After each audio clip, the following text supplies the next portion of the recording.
आता पाहूया दिवसभरातील राजकीय टॉप 9 बातम्या।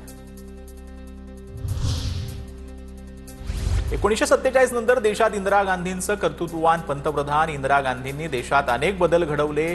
शरद पवारांचं वक्तव्य। कर्जमाफीसाठी योग्य वेळ कधी येणार हे पांडुरंगालाच माहीत। शेतकरी कर्जमाफीच्या मुद्द्यावरून संजय राऊतांसह सुप्रिया सुळेंचा निशाणा। वारीमुळे रस्ता जाम होतो मात्र आम्ही नमाज पडल्यावरती तक्रारी करतात। अबू आझमींचं वादग्रस्त वक्तव्य। विधानामुळे राजकीय वादंग निर्माण होण्याची शक्यता। अबू आझमींना वादग्रस्त वक्तव्य करण्याची सवय। वादग्रस्त वक्तव्य करून प्रसिद्धी मिळवतात। मुख्यमंत्री देवेंद्र फडणवीसांची प्रतिक्रिया। फालतू विषयावर मी बोलणार नाही असंही वक्तव्य।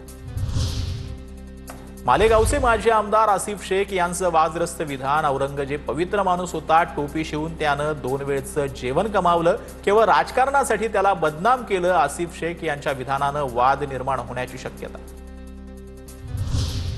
शिवसेना भवन आणि मातोश्री परिसरामध्ये नितेश राणेंच्या वाढदिवसानिमित्त जोरदार बॅनरबाजी। बॅनरवर नितेश राणेंचा वस्ताद आणि हिंदू गब्बर असा उल्लेख।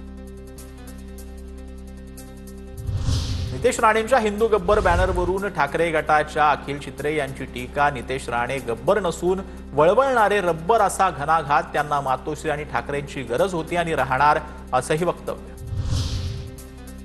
ठाकरेंच्या शिवसेनेची शिवसेना भवनासमोर बॅनरबाजी। पुन्हा ठाकरेंचं सरकार येणार, जय मा कामाख्या देवी बॅनरवरील आशय। ठाण्यात शिंदेंच्या शिवसेनेनं लावले उद्धव ठाकरेंना डिवसणारे बॅनर। कम ऑन किल मी ऐवजी कम ऑन सेव्ह मी अशा आशयाचे बॅनर। सेव्ह मी म्हणाला असता तर शिंदे मदतीला आले असते असा बॅनरवरील आशय झळकला।